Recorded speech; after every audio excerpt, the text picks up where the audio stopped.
Good evening.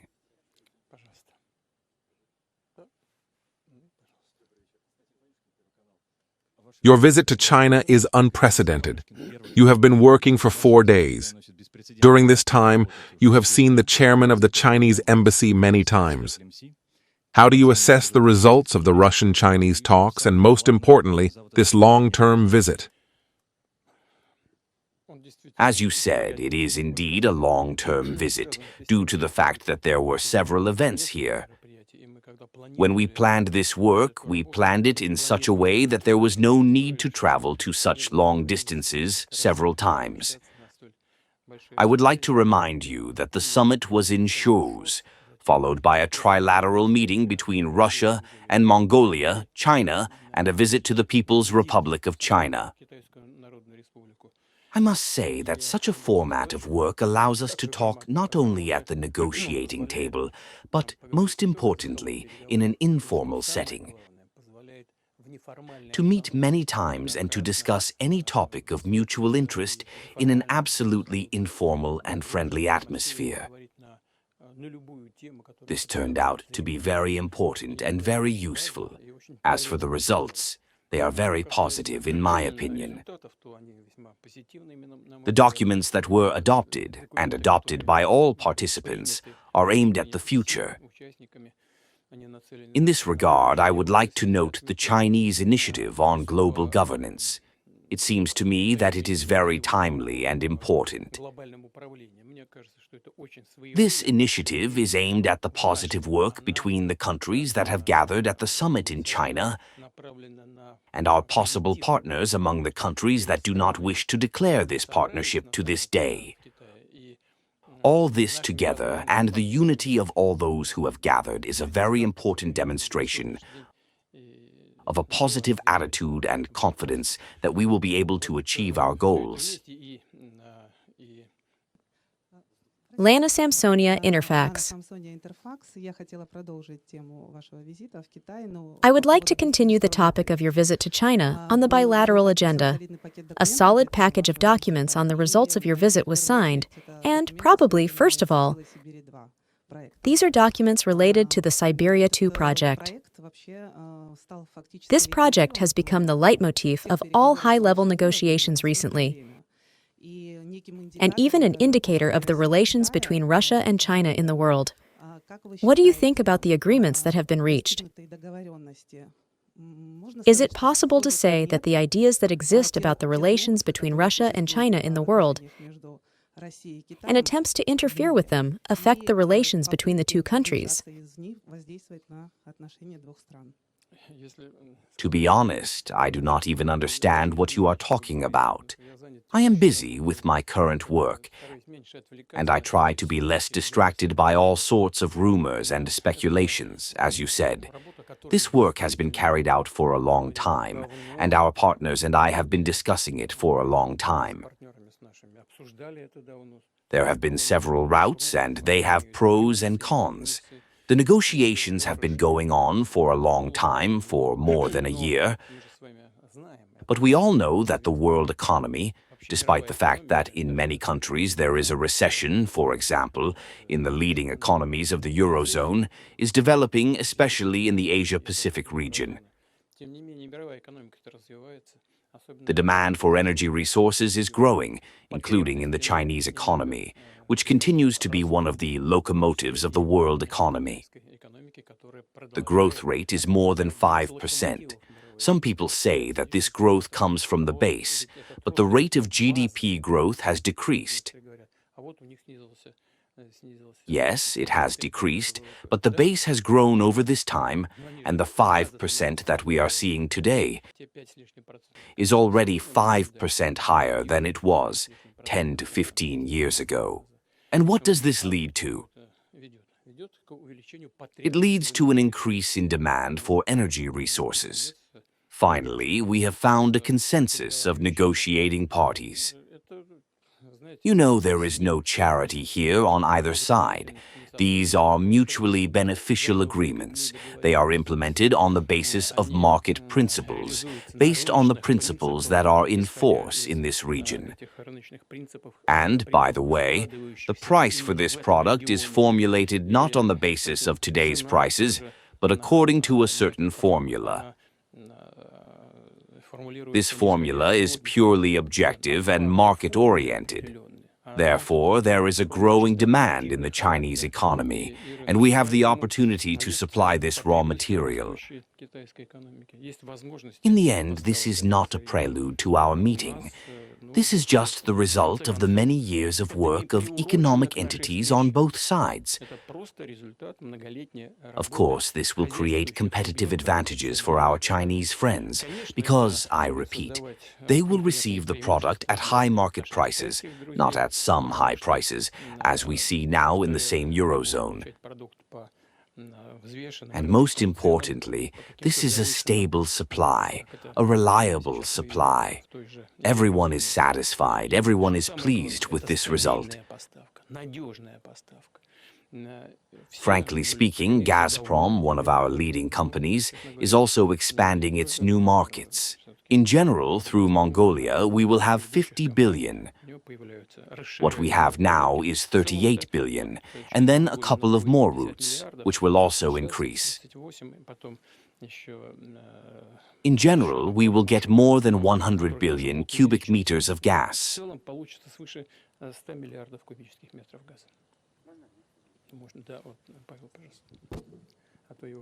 Good evening. Pavel Zarubin, Russian TV channel. You often talk, and yesterday, by the way, you also talked about the primary causes of the Ukrainian crisis when the country began to be dragged into NATO. And now we see that European leaders who declare and discuss certain guarantees of security for Ukraine, they are almost completely focused on the topic of deploying their troops in Ukraine. At the same time, many continue to insist on the entry of Ukraine into the EU. But we also see that the EU is rapidly turning into a kind of economic union, a kind of military political bloc, where there is almost constant aggressive decision-making, aggressive statements. How can you comment on all this?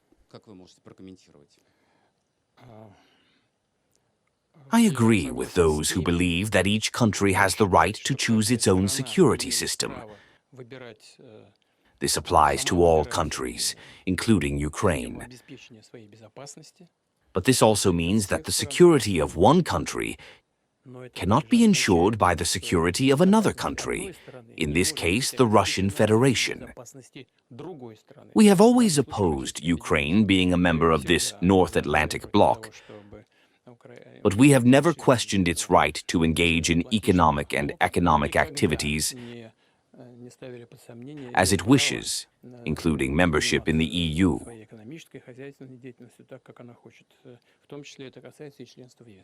Can we continue on Ukraine? Yes. When Russia and the United States are discussing their efforts to peacefully settle Ukraine, the formula of security guarantees in exchange for territories is increasingly heard. Does this correspond to what you talked about with Trump in Alaska? And what do your words mean when you said that Russia is ready to join in developing these guarantees? Who should be the guarantor, in your opinion? And, if you allow, about Zelensky. Is there any point in meeting with him now in the current conditions? Is it possible to work out some agreements at this meeting? Part 1 again. Here are the efforts of the United States. Now there are some speculations that there is a formula for guaranteeing security in exchange for territories.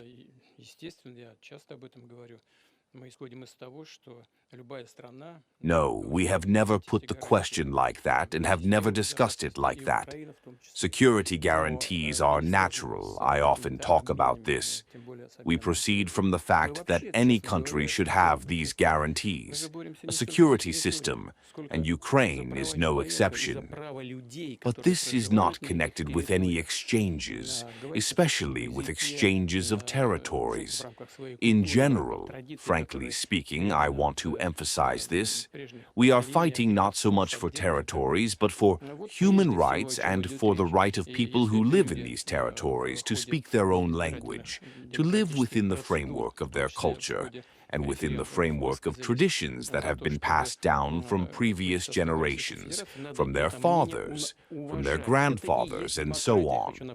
This is, first of all, what we are talking about. And if these people, during electoral democratic procedures, including during referendums, spoke out in favor of being part of the Russian Federation, this opinion must be respected. This is democracy. I want to remind those who forget about it. Among other things, this is fully consistent with international law. I would like to remind you about the first articles of the Charter of the United Nations, where it is directly written about the right of nations to self-determination. But we do not connect territories and security guarantees with each other. Of course, we can say that these are close topics, but we do not directly connect them. And so the question was not raised during the discussion in Anchorage. As for possible meetings with Mr. Zelensky, I have already spoken about this. In general, I have never ruled out the possibility of such a meeting. Is there any sense in these meetings? Look, let's see. Here, in accordance with the Constitution of Ukraine, some may agree with this, some may not. You just need to carefully count. Read the text. The Constitution of Ukraine does not provide for any ways to extend the powers of the President of Ukraine, none at all. So he was elected for 5 years. 5 years passed. That's it. The powers are over. So there is a provision according to which elections are not held under martial law. Yes, that's true. But this does not mean that the president's powers are extended. It means that his powers expire, and his powers are transferred to the Speaker Rado, including his powers as the Supreme Commander-in-Chief. So what should the current authorities do if they want to be legitimate and fully participate in the regulatory processes? They should hold a referendum in accordance with the Constitution of Ukraine. Any issues regarding territories are resolved only by referendum, as far as I remember. But a referendum cannot be held under martial law. This is also a constitutional provision of the Constitution itself. So, in order to hold a referendum, martial law must be lifted. But as soon as this is done, we need to go to the elections, and this process will last forever. The result of the elections is unclear, but whatever the result, we need to get the corresponding conclusion of the Constitutional Court. This is what is written in the basic law. And how to obtain the conclusion of the Constitutional Court? If after the authorities demanded that this Constitutional Court of Ukraine confirm the extension of the president's powers, and he actually refused to do so, then what was done in Ukraine? It's funny, but true. Security stopped letting the chairman of the Constitutional Court into his workplace. That's it. Well, the movie ended there. But not quite, because as far as I know, I don't know where he is now, but at one time he went abroad. But in recent years, the powers of some members of the Constitutional Court have expired. He does not have a quorum to make decisions. Therefore, this is a road to nowhere. If we simply hold meetings carefully with the current head of the administration, so to speak. Yes, I have never refused it if this meeting is well prepared and will lead to some positive possible results. By the way, Donald asked me if it is possible to hold such a meeting. I said yes, it is possible. Well, in the end, if Zelensky is ready, let him come to Moscow. That's what the meeting became.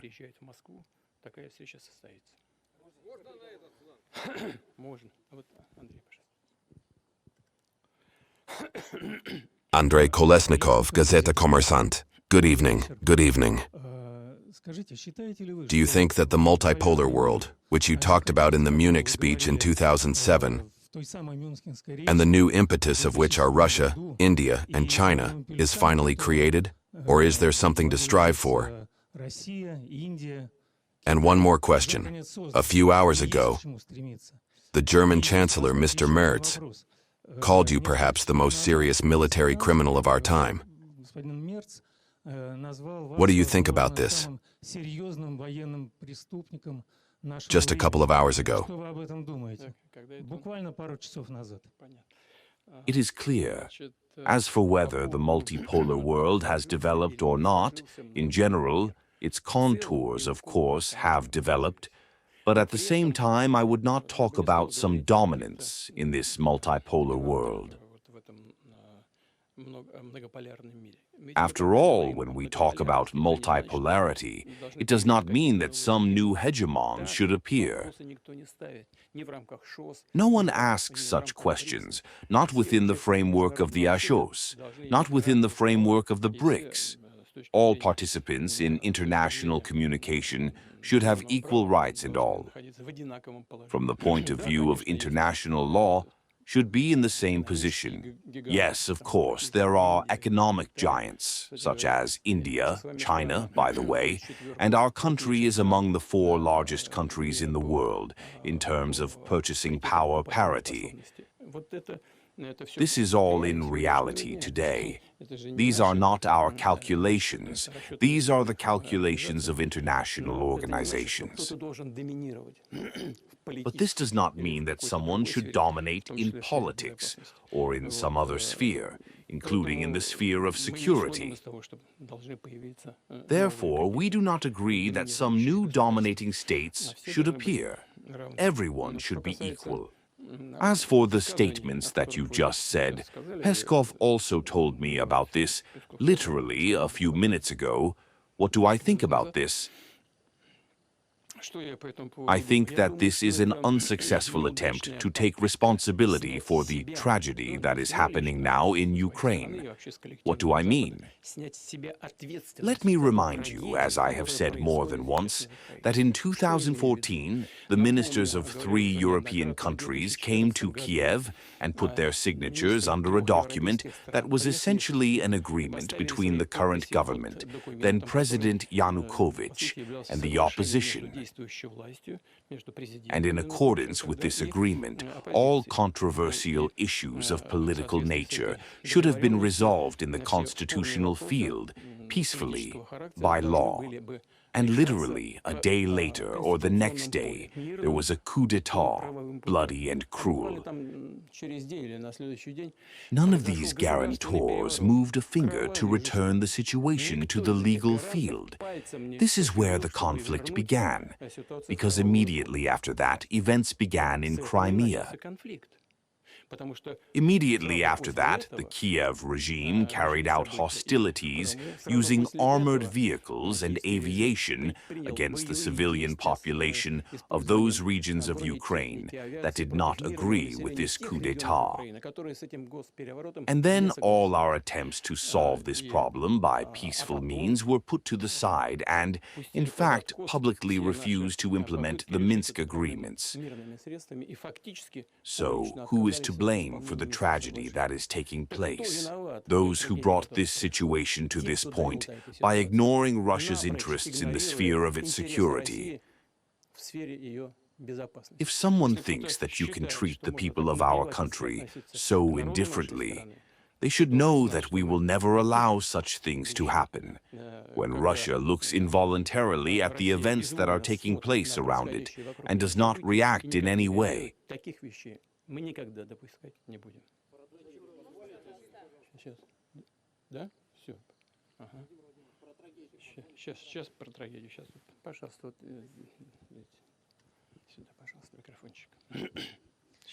Good evening. I am Olga Skabiva, TV channel Russia. In Europe, more and more people are talking about the need to take our money, $300 billion, and transfer it to Ukraine. Of course, there are still those who think that this is not very beautiful and very dangerous, but more than those who are ready to achieve and suppress theft. How do you feel about this? And one more important question about the special operation. Vladimir Vladimirovich, is there a chance that it will end soon? How do you feel about it? Do you feel that it is coming to an end?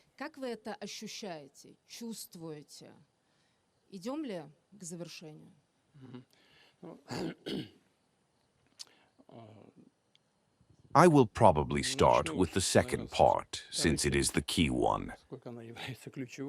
Back in 1922, we offered the Ukrainian authorities to respect the choice of those people who live in the southeast of Ukraine, to withdraw their troops from there and to end this conflict immediately. I must say that, in general, this did not cause a complete rejection, but after we, on the insistent call of our Western European colleagues, withdrew our troops from Kiev, the situation immediately changed, and we were told almost literally, "Now we will fight until you turn your heads away from us, or we will turn our heads away from you." I do not remember whether I ever said this publicly or not, but it sounded something like this: "Now it is either us or you." This is how it continues. Nevertheless, I imagine that if common sense still prevails, then it is possible to agree on an acceptable option to end this conflict. Moreover, we see the mood of the current U.S. administration under the leadership of President Trump. We see there not just a call, but a sincere desire to find a solution. It seems to me that there is a certain light at the end of the tunnel. We will see how the situation develops. If not, then we will have to solve all the tasks set before us by force.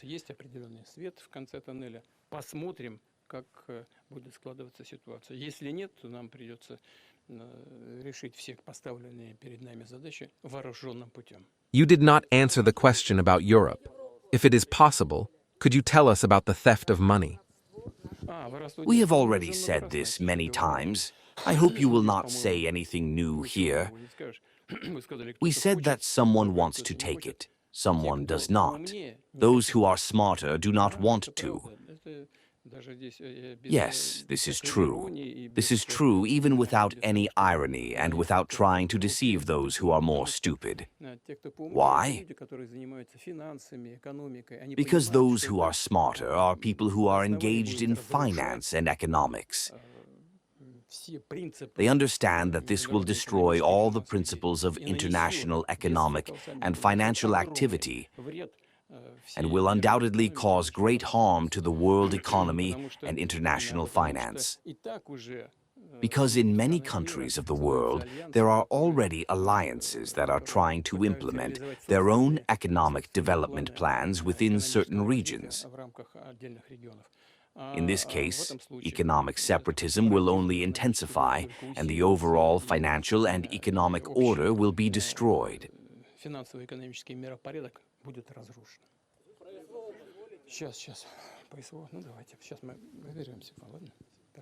Good afternoon.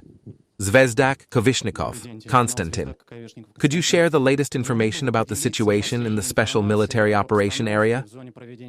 What reports, if it is not a secret, do you receive from the commanding fronts? In general, how much has the situation on the battlefield changed recently?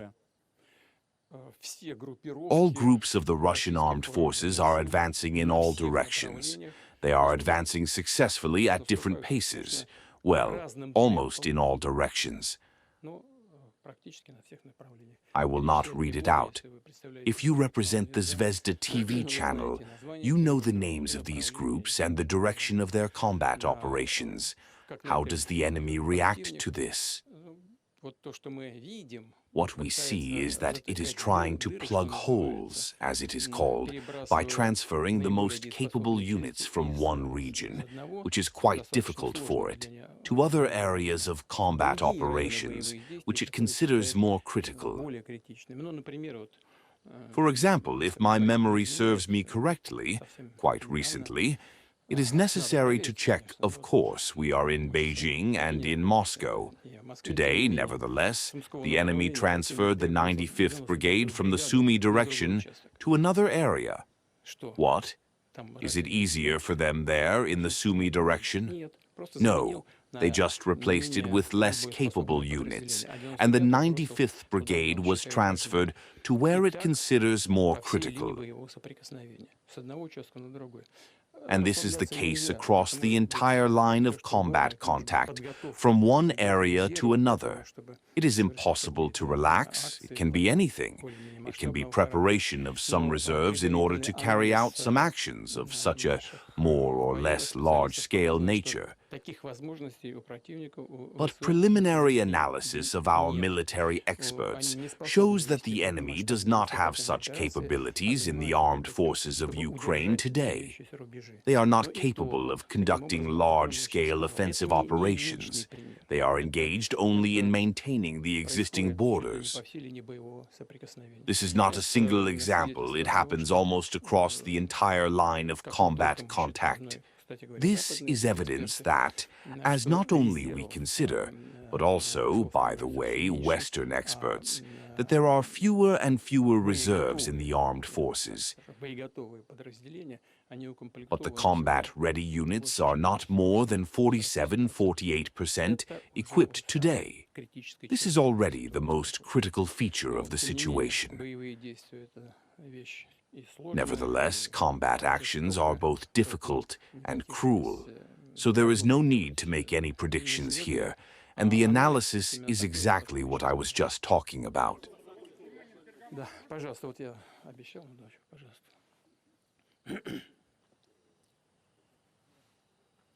Good evening, Igor Zhdanov, RT. Vladimir Vladimirovich, returning to Alaska, you immediately began communication with the U.S. President Donald Trump right on the ground, literally on the red carpet.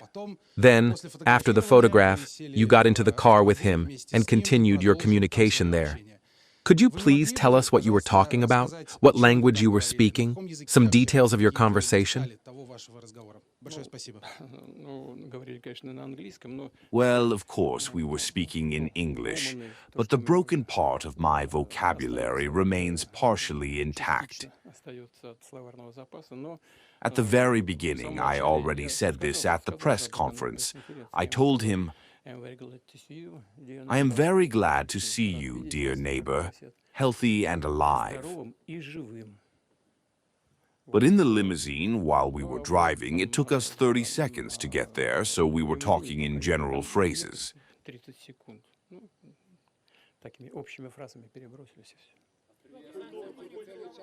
What? Yes, I told him. There is no secret. I told him about what we negotiated in Alaska. Now, wait, please. What question? Cultural question. Speaker 11. Cultural? Yes, all of them are cultural. There are no uncultured ones. Our relations with China are developing not only in the sphere of economy and energy, but also in the sphere of culture. One of the significant events of this year is the release of the joint film Red Silk. You told this to Xi Jinping during his May visit to Moscow. You mentioned it during an interview with Xinhua Agency. Tell us, will there be similar projects in the future? And maybe you also managed to see Red Silk? Share your emotions then. In general, this is the idea of Xi Jinping himself. We were at one of the events with him, and I drew attention to the fact that it is very difficult for our producers to break into the Chinese market. But he smiled and said, "Let's produce joint films, and then the market will be open." Indeed, it is so. One of the first swallows is Red Silk. I have not seen this film, but I know that there will be a presentation of it tomorrow or the day after tomorrow. In general, people are enjoying the popularity of the film. And of course, we have our plans. If you are interested, you can ask the Minister of Culture of Libya. She will tell you more about all the plans in this regard. As far as I know, we are already working on other joint films. This is really a very good way to work in the huge, very powerful and attractive Chinese market.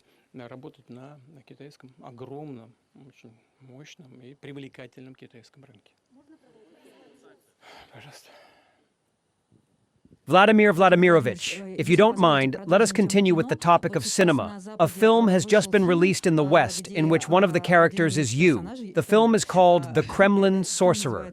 Have you seen this film? Have you been shown in the film? By the way, the British actor Jude Law played your role.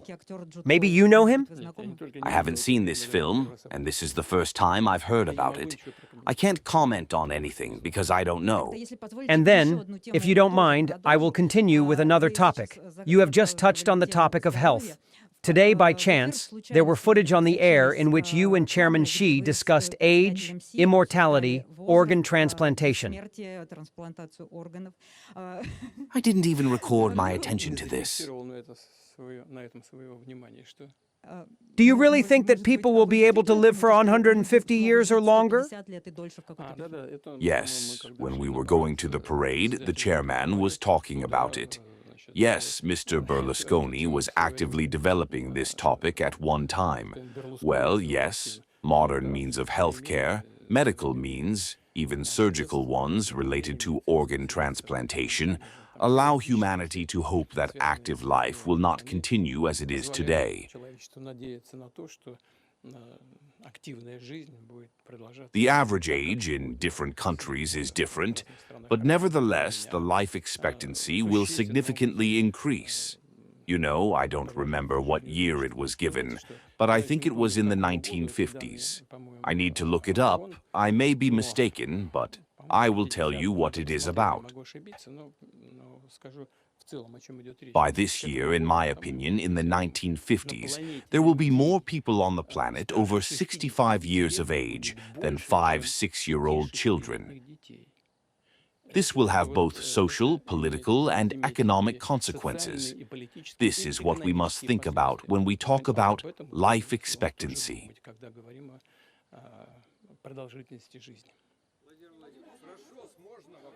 Vladimir Vladimirovich, can I ask a question about the SHOS program?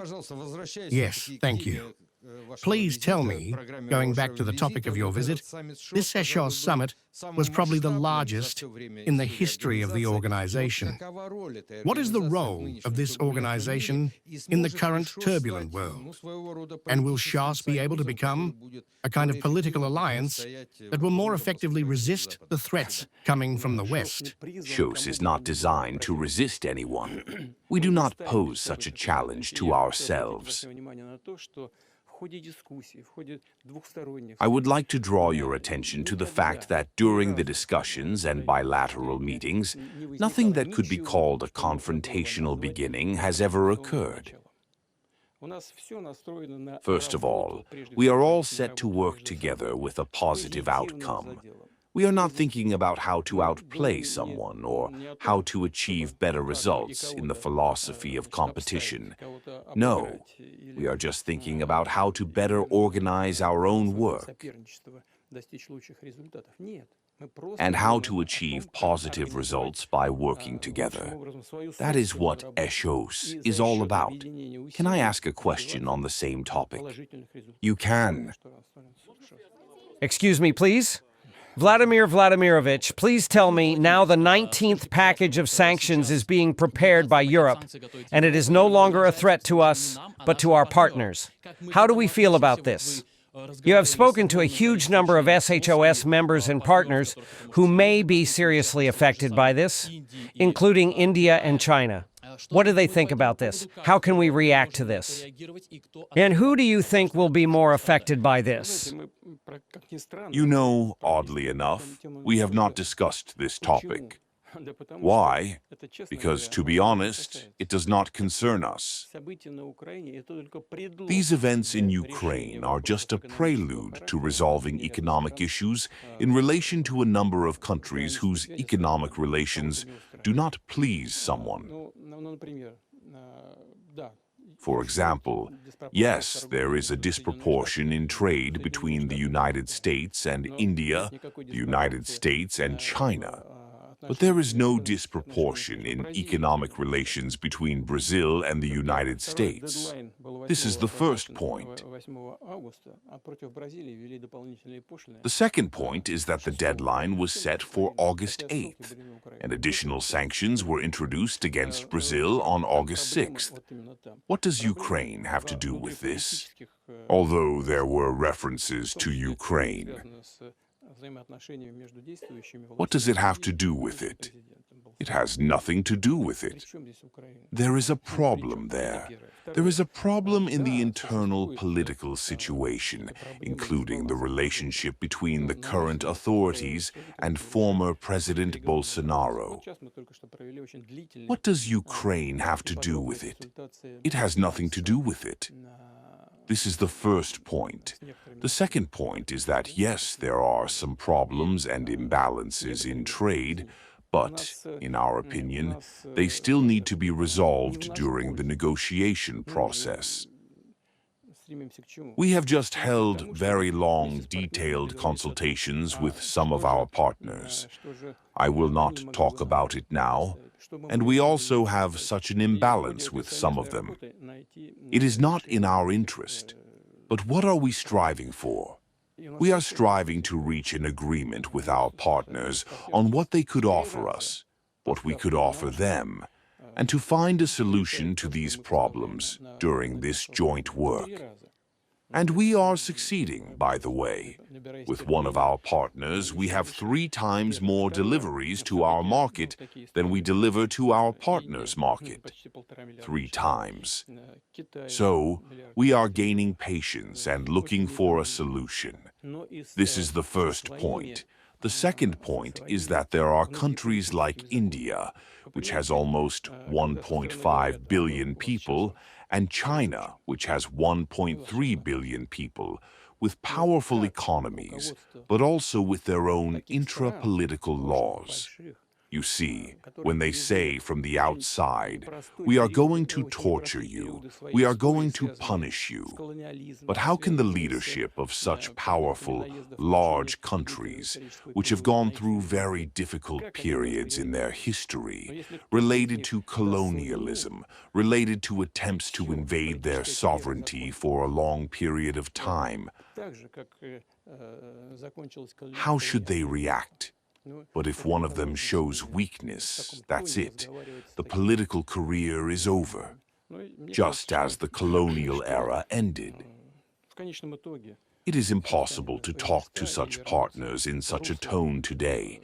It seems to me that, in the end, everything will fall into place and will return to a normal economic dialogue. You said that you are ready to raise the level of the negotiating group in contact with Ukraine. Tell me, please, who could it be? Sergei Lavrov, for example, your assistant Ushakov, or the head of the Belarusian Defense Ministry. And in this context, are you satisfied with the results of the previous group's negotiations, and, in particular, Medinsky's work? I am satisfied with Medinsky's work. If there is a need to do something to raise the level, to bring it to a political level, we are ready for it. I would not like to specify now and give specific names, but we are ready to raise it to a really high political level. The result is important, and what our negotiating group is doing now under the leadership of my assistant, Vladimir Medinsky, I think, is a good example of restraint and professionalism. No, the fact is that I wanted to talk to you about the work of Steve Witkoff. The fact is that now, in the West, there is a whole wave of very tough criticism against him from both the media and politicians. He is accused of misunderstanding you at the negotiations, that he incorrectly conveys to the U.S. President Donald Trump the contents of the negotiations with you, and that he sympathizes too much with Russia. How would you rate his work? Thank you. It is not my task or my business to rate the work of the U.S. President's assistant. It should be rated by the person who is his employer, namely President Trump. I am absolutely convinced that Mr. Witkoff is using the position of the U.S. President in his contacts with me and other members of the Russian leadership, and not any other. Our talks at the anchorage showed that it was clear from the context of our talks that he was conveying the position of the Russian side to President Trump quite authentically. And the fact that he is bringing this position of the U.S. leadership to us, objectively and precisely, has become absolutely obvious to me during the discussion at the anchorage. Because what we discussed with Mr. Witkoff was confirmed in full by President Trump, and he did not object to the fact that this was his position. There are a lot of very complex issues there, it is true, but it seems to me that this is what it is all about. This is how those who do not like this position speak with criticism of Mr. Witkoff. But they also do not like the position of President Trump himself. This is what it is all about. There may be different approaches to settlement. There are those who say that we need to fight until the last Ukrainian, and there are those, as some in Europe are trying to present cases now, and there are those, for example, as representatives of the current U.S. administration and the President himself, who are trying to find solutions, and solutions by peaceful means. And the first party, the party of war, it always attacks another party, the party of peace. And everything else is speculation and some insinuations, attempts to reinforce their position.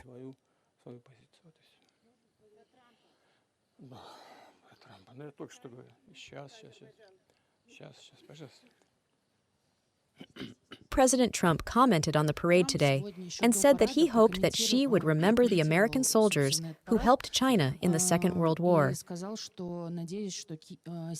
And he wrote, "I do not know whether it is sarcasm or not. The phrase, 'Give my warmest wishes to Vladimir Putin and Kim Jong-un,' while you are building a conspiracy against the United States. How can you comment on this?" The President of the United States is not without humor. Everything is clear. We all know this well. I have good relations with him. We communicate with each other by name. I can tell you, and I hope he will hear it too, how it does not seem strange. During these 4 days, during the most diverse negotiations, both in the informal and in the formal context, no one and never expressed any negative judgments against the current U.S. administration. This is the first thing. Second, all of my interlocutors, without exception, I want to emphasize, all of them supported our meeting in Anchorage. All of them. And all of them expressed hope that the position of President Trump and the position of Russia and other participants in the negotiations would lead to the end of the armed conflict. This is without any irony, without any jokes.